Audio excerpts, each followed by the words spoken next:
How many of us have ever asked that question of ourselves? How many of you have said, girl, what are you doing? Like, did you ask yourself that? Have you ever asked yourself? I know I have. Like, what are you doing? Why are you doing this? You are steady driving in the wrong direction, going somewhere you know you don't want to go, and you're asking yourself, why am I doing this? You're steady eating that thing that you know you shouldn't be eating, and you're like, why am I doing this? You're watching things that you're like, I know I shouldn't be watching. You can feel the Holy Spirit pinging your spirit, and you're like, why am I doing this? I do the things that I hate. It sounds like insanity, but it's real life. I wanted to stay on track with Noom, right? I did good for 3 weeks, but then I fell off. Now I'm back on. Where would I have been had I remained consistent?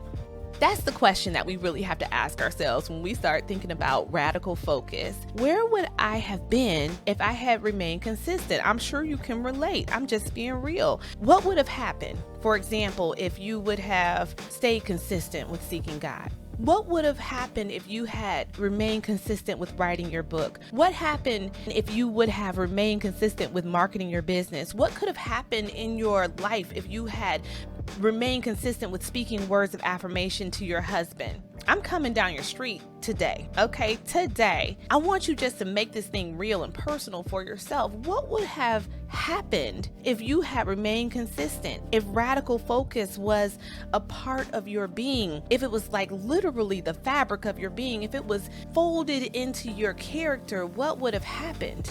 So of course, as we look at this over the next couple of weeks and we really delve into what it means to be radical, we're starting with focus. We know we have to give ourselves some grace, right? We know we do. We know we have to give ourselves some grace. So that's a granted. But what we want to really examine is where God has for us to actually get to.